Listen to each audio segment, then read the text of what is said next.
Subscribe to our channel by clicking the subscribe button. Click the bell button and enjoy the latest uploads from our channel. Hello everyone, स्वागत है आप सभी का हमारे YouTube channel success thunder में। आज हम लोग एक 8 लोगों का अरेंजमेंट सॉल्व करेंगे। डेफिनेटली ये मेंस लेवल की पजल है, काफी अच्छी पजल है। इसको आप एक बार खुद से देखिए, क्वेश्चन को सॉल्व करने की कोशिश करिए। सबसे पहले मैं आपको क्वेश्चन शो कर दे रही हूँ। इसका जो कुछ पार्ट है वो नीचे ही रह गया है बिकॉज क्वेश्चन थोड़ा सा लंबा है, तो 2 पार्ट में मैं इसको शो करूंगी। इस पार्ट का आप लोग स्क्रीनशॉट ले लें। आई होप कि अब तक आप लोगों ने स्क्रीनशॉट ले लिया होगा। चलिए मैं अब आपको इसके बाद का पार्ट दिखा देती हूँ। ये है इसके बाद का पार्ट। इसका भी आप लोग स्क्रीनशॉट ले लीजिए। खुद से क्वेश्चन को बनाइएगा जरूर, क्योंकि खुद से क्वेश्चन को बनाना बहुत ज्यादा जरूरी होता है। इससे आपको क्या होता है, आपको पता चलता है कि आप कहाँ पे हो, कहाँ तक पहुंचे हो और कितना समय आपको और लगेगा इस पड़ाव को क्रॉस करने में। तो इसीलिए खुद से क्वेश्चन को जरूर बनाइएगा। आई होप कि अब तक आप लोगों ने इस पार्ट का स्क्रीनशॉट ले लिया होगा। चलिए अब मैं आपको क्वेश्चन इंग्लिश में शो कर देती हूँ।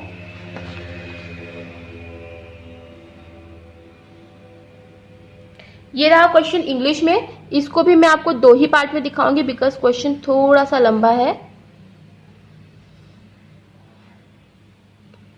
स्क्रीनशॉट ले लीजिए। आई होप अब तक आप लोगों ने इस पार्ट का स्क्रीनशॉट ले लिया होगा। कुछ लाइंस जो है वो नीचे रह गई थी, इसका भी आप स्क्रीनशॉट ले लीजिए। इसके बाद हम लोग क्वेश्चन को बनाना शुरू करेंगे। लेकिन क्वेश्चन इससे पहले कि आप वीडियो फुल वॉच करें, सबसे पहले खुद से बनाइए। आप अपनी अप्रोच देखिए। क्वेश्चन बन जाएगा डेफिनेटली, लेकिन मेन जो खेल होता है ना वो समय का होता है। तो हमें क्वेश्चन को बनाना है कम से कम समय में। तो ये भी देखना है कि कितने समय में आप बना पा रहे हो और फिर किस तरीके से टाइम मैनेज करके हम लोग और भी कम समय में क्वेश्चन को हम लोग बना सकते हैं, क्योंकि टाइम का ही खेल होता है। उसी से जो है बच्चे आगे निकल जाते हैं और कई बच्चे पीछे रह जाते हैं। तो आई होप कि अब तक आप लोगों ने स्क्रीनशॉट ले लिया होगा। चलिए अब क्वेश्चन को बनाना शुरू करते हैं। क्वेश्चन में क्या लिखा हुआ है? 8 persons MNOPQRSNT सिट अराउंड अ राउंड टेबल। 8 लोग हैं जो कि राउंड टेबल में बैठे हुए हैं। 4 of them face inside and rest face outside but not necessarily in the same order। 4 लोग inside face करते हैं, बाकी लोग outside face करते हैं, लेकिन जरूरी नहीं इसी क्रम में हो। By facing opposite direction we mean, opposite direction में face करने का मतलब है if one person faces inside then the other faces outside। कोई inside face कर रहा है एक, तो दूसरा क्या करेगा? outside face करेगा। तो ये सब चीजें हमें ऑलरेडी पता है, बट इन्होंने फिर भी दे दिया है। By facing same direction we mean, same direction का मतलब होता है if one faces inside then the other also faces inside। मतलब कोई एक व्यक्ति अगर inside face कर रहा है तो दूसरा भी inside face करेगा। आगे पढ़ते हैं। Each of them likes different types of biscuits। सभी लोग अलग अलग तरीके के बिस्किट्स पसंद करते हैं। बिस्किट्स के नाम भी दिए हुए हैं, Oreo, Nimkin, creams, Parle G, golden arc, Krack Jack, Monaco and Festo, but not necessarily in the same order. पर जरूरी नहीं कि इसी क्रम में हो। ठीक है, ओके। तो 8 लोगों का अरेंजमेंट है, जिसमें से कि 4 लोग इनसाइड फेस करेंगे। ये आपको याद रखना है, 4 लोग आउटसाइड फेस करेंगे। मैं यहाँ एक्सप्लेन करूंगी तो मैंने यहाँ पे नोट कर लिया है। अब आगे बढ़ते हैं। And who likes creams biscuits sits third to the right of S. मतलब एस के थर्ड राइट पे वो बैठेगा जिसका नाम है एन, और वो कौन सा बिस्किट पसंद कर रहा है? क्रीम्स बिस्किट पसंद कर रहा है। 2 people sit between P and S. P और एस के बीच में 2 लोग बैठेंगे और इन दोनों में से किसी को भी मोनाको या फिर फेस्ट बिस्किट पसंद नहीं है। ठीक है, neither of them likes Monaco and Festo biscuits. तो लिख लेते हैं कि मोनाको और फेस्टो बिस्किट्स ये दोनों ही पसंद नहीं करते हैं। O who likes golden arc biscuit sits opposite to P. ठीक है, पी के ऑपोजिट कौन बैठेगा? ओ, जो कि कौन बिस्कुट पसंद करता है? गोल्डन आर्क बिस्किट पसंद करता है। The person who sits opposite to the one who likes Festo biscuit faces in the opposite direction as T. मतलब वो पर्सन जो कि ऑपोजिट बैठेगा उसके, the person who sits opposite to the one who likes Festo biscuit, Festo के opposite में जो person बैठा है faces in the opposite direction as T. तो वो पर्सन जो है ऑपोजिट डायरेक्शन फेस करेगा टी के। ठीक है, टी का जो डायरेक्शन होगा उसके ऑपोजिट डायरेक्शन में वो फेस करेगा। फेस्टो के जो ऑपोजिट बैठा है वो T से ऑपोजिट डायरेक्शन फेस करेगा। Q is not an immediate neighbour of N, Q जो है वो N का नेबर नहीं है, but sits third to the right of O, लेकिन O के थर्ड राइट पे बैठेगा। ठीक है, O के थर्ड राइट पे बैठेगा Q। अब मैंने यहाँ क्यों लिखा, क्योंकि यहाँ पे O की बात ऑलरेडी हुई थी, इसीलिए मैंने इसको यहाँ पे लिखा। अच्छा, S sit second to the left of Q, Q के सेकेंड लेफ्ट पर कौन बैठेगा, S बैठेगा। Okay, O and M faces same direction, O और M जो है वो सेम डायरेक्शन फेस कर रहे हैं। ठीक है, तो O और M का जो डायरेक्शन होगा वो सेम होगा, सेम डायरेक्शन फेस कर रहे हैं। R who doesn't like Krackjack, R जिसको कि क्रैक जैक नहीं पसंद है, sits immediate left of Q, Q के इमीडिएट लेफ्ट पे बैठेगा R। ठीक है, और R को क्रैक जैक नहीं पसंद है। अच्छा, M is not an immediate neighbour of O, M जो है वो O का नेबर नहीं है। ठीक है, person who like Krackjack sits third to the right of T, T के थर्ड राइट पे वो बंदा बैठेगा जिसको कि क्रैक जैक पसंद है। T doesn't like Festo and Parle G biscuit, T को फेस्टो या फिर पार्ले-जी बिस्किट नहीं पसंद है। Okay, one who likes Parle G phases inside the centre. ठीक है, जो पार्ले है, जो भी सॉरी यहाँ पे लिख लेते हैं कि जो पार्ले बिस्कुट पसंद करेगा वो इनसाइड द सेंटर फेस कर रहा है। आगे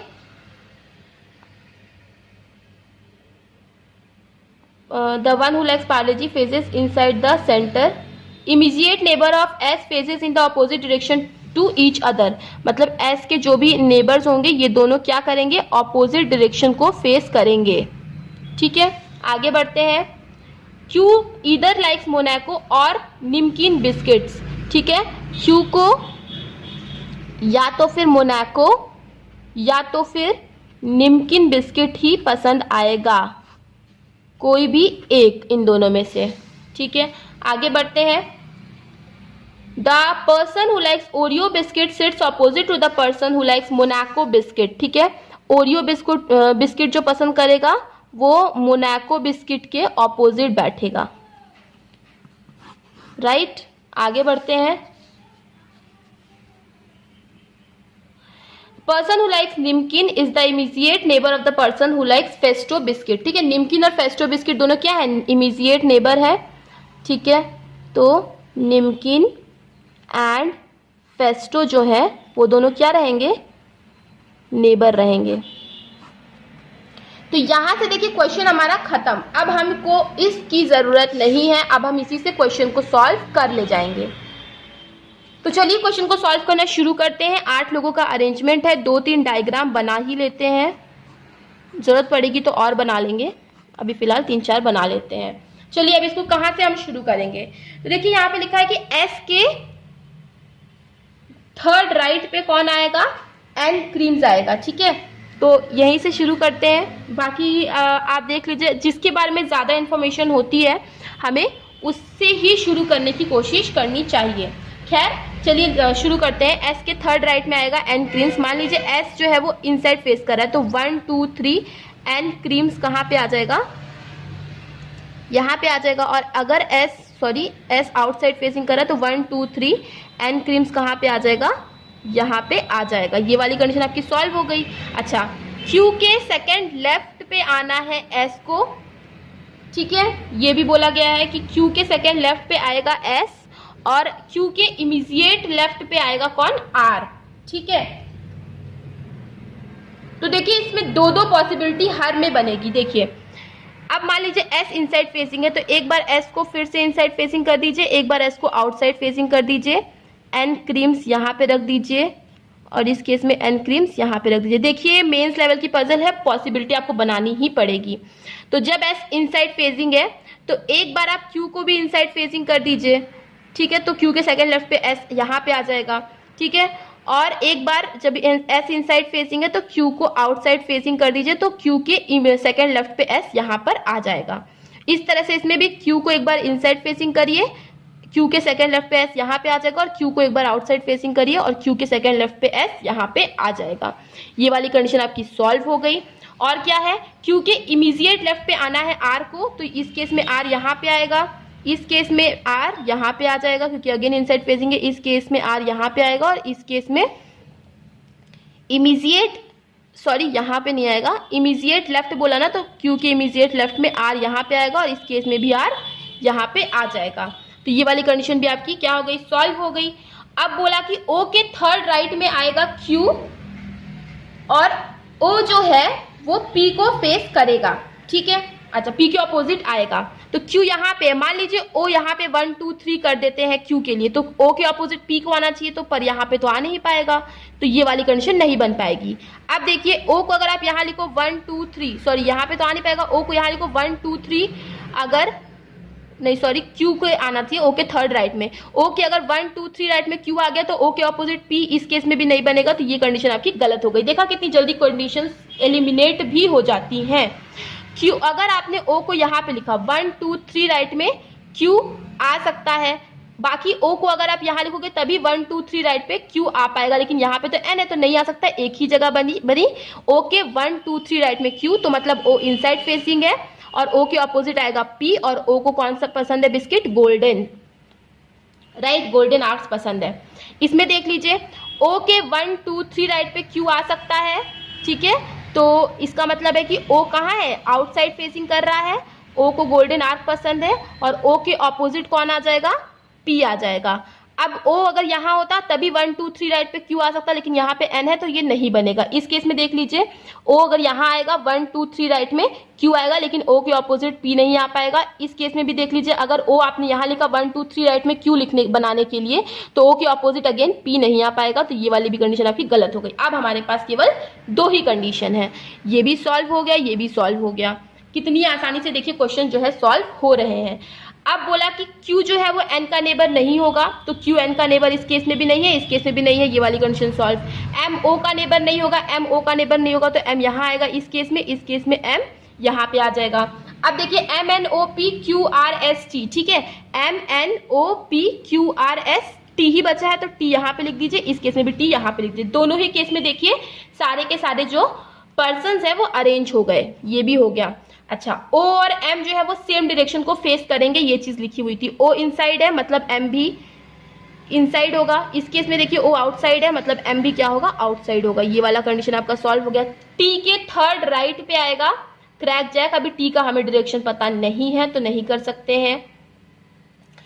अच्छा, Q जो है वो या तो मोनाको पसंद करेगा तो निम्किन पसंद करेगा। अच्छा, निम्किन और फेस्टो जो होंगे वो नेबर होंगे, अभी इन सब चीज़ों को हम फिक्स नहीं कर सकते हैं।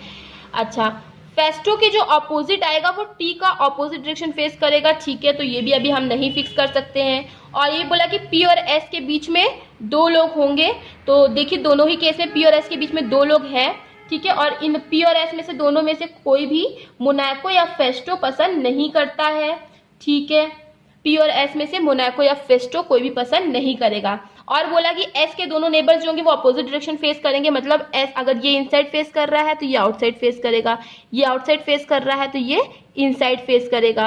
ये वाला कंडीशन जो है कि आपका सॉल्व हो गया है। और भी देखते हैं क्या क्या हम लोग कर सकते हैं। देखिए, मोनाको और फेस्टो पी और एस पसंद नहीं करेंगे, टी भी फेस्टो पसंद नहीं करेगा, टी फेस्टो नहीं पसंद करेगा, पी फेस्टो नहीं पसंद करेगा, एस भी फेस्टो पसंद नहीं करेगा, ठीक है। अच्छा, और कौन कौन कर सकता है। टी के थर्ड राइट में कहा जा रहा था कि क्रैक जैक आएगा, तो 1 2 3 या तो यहाँ आए, 1 2 3 या तो यहाँ आए, लेकिन आर को क्रैक जैक पसंद नहीं आएगा, तो 1 2 3 क्रैक जैक कहाँ आएगा, यहाँ आएगा। मतलब टी का थर्ड राइट 1 2 3 ये पढ़ रहा है, ये टी का थर्ड राइट पढ़ रहा है, मतलब टी क्या है, आउटसाइड फेसिंग है। इस केस में देखिए टी का थर्ड राइट 1 2 3 या तो यहाँ पड़ेगा, 1 2 3 तो यहाँ पड़ेगा, पर आर को क्रैक जैक पसंद नहीं आ सकता, ऑलरेडी लिखा हुआ था, तो 1 2 3 टी का थर्ड राइट यही आएगा, तो ये बनेगा क्रैक जैक और ये बनेगा फिर इनसाइड फेसिंग, टी का थर्ड राइट क्रैक जैक, ठीक है। ये वाला भी हो गया, आर को क्रैक जैक नहीं पसंद है, ये वाला भी हो गया। और आगे बढ़ते हैं, और क्या क्या चीजें फिक्स की जा सकती हैं। क्यू जो है वो या तो फिर मोनाको या तो फिर निम्किन पसंद करेगा। अच्छा, पी और एस को क्या नहीं पसंद है? मोनाको और फिस्टो नहीं पसंद है। ठीक है, पी और एस को फिस्टो नहीं पसंद आएगा। और क्या क्या चीजें लिखी हुई है देखिए, फिस्टो के जो ऑपोजिट आएगा वो टी का ऑपोजिट डायरेक्शन फेस करेगा। देखिए इस केस में टी है आउटसाइड, मतलब फिस्टो के ऑपोजिट वाला जो है वो इनसाइड फेस करेगा। ठीक है, अच्छा देखिए किस किस की फेजिंग बची हुई है, एन की और पी की फेजिंग बची हुई है, बाकी सबकी फेसिंग हो गई है। अब हमें काउंट करना, देखिए एक इनसाइड है, दो इनसाइड है, तीन इनसाइड है। अच्छा, एक आउटसाइड, दो आउटसाइड, तीन आउटसाइड, मतलब एक इनसाइड और एक आउटसाइड इस केस में बचा हुआ है। इसमें देखिए 1 आउट, 2 आउट, 3 आउट, 1 इन, 2 इन, 3 इन, इसमें भी एक इनसाइड और एक आउटसाइड का बचा हुआ है। ठीक है, अब हमें थोड़ा सा दिमाग लगाने की जरूरत है। देखिए निम्किन और फेस्टो होंगे नेबर। ठीक है, अब देखिए अगर मान लीजिए फेस्टो आपने यहाँ दिया तो निम्किन कहीं नहीं लिख पाएंगे, फेस्टो यहाँ दिया तो निम्किन कहीं नहीं लिख पाएंगे। एस देखिए फेस्टो, एस जो है फेस्टो को पसंद करता नहीं है। अब ये बचे फेस्टो दोगे या फिर आप इसको फेस्टो दोगे, लेकिन क्यू जो है वो या तो मोनाको या तो निम्किन होगा, तो इसको आप दे नहीं सकते, तो आर को ही आप फेस्टो दोगे इस केस में। अच्छा, इस केस में देखिए टी को फेस्टो दोगे तो यहाँ पे कहीं पे निम्किन नहीं लिख पाओगे। अगर एस को फेस्टो आपने दिया, एस को आप फेस्टो दे नहीं सकते क्योंकि ऑलरेडी लिखा हुआ है कि आप एस को फेस्टो नहीं दे सकते। उसी तरह एम को भी फेस्टो नहीं दे सकते क्योंकि अगल बगल निम्किन नहीं लिख पाओगे। अब बचा क्यू और आर, क्यू या तो मोनाको तो निम्किन होगा, तो इसको भी नहीं दे सकते, मतलब यही एक जगह बची है जिसको आप क्या दे सकते हो? फेस्टो दे सकते हो। अच्छा, फेस्टो का नेबर कौन होगा? फेस्टो का नेबर होगा निम्किन, ये चीज लिखी हुई है। और एक चीज बोला था कि फेस्टो के जो ऑपोजिट आएगा वो टी का ऑपोजिट डायरेक्शन होगा। ठीक है, फेस्टो के ऑपोजिट, देखिए ये क्या है? आउटसाइड फेसिंग है, मतलब ये क्या करेगा? इनसाइड फेसिंग करेगा। ये इनसाइड तो ये आउटसाइड फेसिंग कर लेगा। इसमें देखिए ये क्या है? फेस्टो के ऑपोजिट टी का ऑपोजिट डायरेक्शन फेस करेगा। ठीक है, ये इनसाइड फेसिंग कर रहा है, मतलब ये आउटसाइड फेसिंग करेगा, और जब ये आउटसाइड फेसिंग करेगा तो ये इनसाइड फेसिंग कर लेगा। तो ये वाली भी कंडीशन सॉल्व हो गई। अच्छा, फेस्टो जो होगा वो किसका वो रहेगा? नेबर रहेगा निम्किन का। तो निम्किन चाहे यहां दे दो चाहे यहां दे दो, दो दो जगह है। और एक चीज क्या बोला था कि ओरियो और मोनाको ये दोनों क्या होंगे? ऑपोजिट होंगे। ओके, ओरियो और मोनाको क्या होंगे? ऑपोजिट होंगे। और पार्ले जो होगा ना वो इनसाइड फेजिंग करेगा, ये भी चीज बोली हुई है कि पार्ले इनसाइड फेजिंग करेगा। तो अभी आपको देखना है कि कौन कौन बचे हुए हैं। देखिए इनसाइड फेसिंग के लिए एक इनसाइड फेसिंग हो गया, दो इनसाइड फेसिंग हो गया, अब केवल दो ही इनसाइड फेसिंग बचे हुए। तो या तो टी के पास जाएगा पार्ले, या तो एस के पास, लेकिन टी के पास पार्ले जाएगा नहीं, तो फिर एस के पास जाएगा पार्ले। इस केस में देखिए एक इनसाइड फेसिंग वाले हो गए हैं, ठीक है, और एक ये हो गए हैं। अब इनसाइड फेसिंग वाला कौन कौन बचा है? एक ये बचा है और एक ये बचा है, मतलब एम और क्यू बचे हैं। ठीक है, अब ये क्यू के पास पार्ले जाएगा नहीं क्योंकि क्यू के पास मोनाको या निम्किन में से जाएगा, तो एम के पास जाएगा पार्ले। ठीक है, ये चीजें आपकी फिक्स हो गई। अब देखिए अब केवल 1, 2 और 3 ही पर्सन बच चुके हैं जिसके पास आपको बिस्किट सेट करने। अब बोला गया है कि ओरियो और मोनाको ये दोनों क्या होंगे? ऑपोजिट होंगे। अच्छा, ओरियो और मोनाको ऑपोजिट होंगे, तो ऑपोजिट के लिए केवल यही एक जगह बची हुई है। अब आप मोनाको या मोनाको आपको किसको देना पड़ेगा? क्यू को देना पड़ेगा, क्योंकि क्यू या तो मोनाको होगा या तो निम्किन होगा। तो क्यू को आपने दे दिया मोनाको, और टी के पास फिर क्या आ गया? ओरियो। इस केस में भी देख लीजिए वही सेम चीज होगा, क्यू के पास आ जाएगा मोनाको और टी के पास क्या हो जाएगा? ओरियो हो जाएगा। अब केवल कौन बचा है? एक ही चीज बचा हुआ है, वो बचा है आई गेस निम्किन बचा है। तो निम्किन के लिए इस केस में केवल एक ही जगह बची है और इस केस में केवल एक ही जगह बची है। और निम्किन फेस्टो का नेबर होना चाहिए, इसमें तो फेस्टो का नेबर है निम्किन, लेकिन इसमें नहीं है, तो ये कंडीशन आपकी गलत हो गई, यही आपकी सही कंडीशन बचेगी। ये वाला भी सॉल्व हो गया, ये भी हो गया, ये भी हो गया। अच्छा, पार्ले जी होगा जो कि क्या करेगा? इनसाइड फेसिंग करेगा। तो हाँ देखिए पार्ले जी इनसाइड फेसिंग कर रहा है, तो ये वाला भी सॉल्व हो गया। टी फेस्टो या पार्ले नहीं होगा, ये वाला भी सॉल्व हो गया है। तो ये वाला भी आपका सॉल्व हो गया। पी और एस जो है उसमें से कोई भी मोनाको या फिर फेस्टो नहीं पाया है, तो यही आपका फाइनल अरेंजमेंट बनेगा। ये क्वेश्चन थोड़ा सा टफ था, थोड़ा सा ज़्यादा ट्रिकी था, लेकिन अगर आप लोग इसको भी कंडीशंस बना के जिस तरीके से धीरे धीरे से मैंने सॉल्व किया है उस तरीके से सॉल्व करेंगे तो ये क्वेश्चन भी सॉल्व हो जाएगा, उतना भी टफ नहीं है। आई होप कि क्वेश्चन आपको समझ में आ गया होगा। क्वेश्चन समझ में आ गया है तो वीडियो को लाइक करिएगा। चैनल पे अगर पहली बार आए हैं चैनल को सब्सक्राइब कर दीजिएगा। मिलते हैं अपने नेक्स्ट वीडियो में। Thank you so much for watching.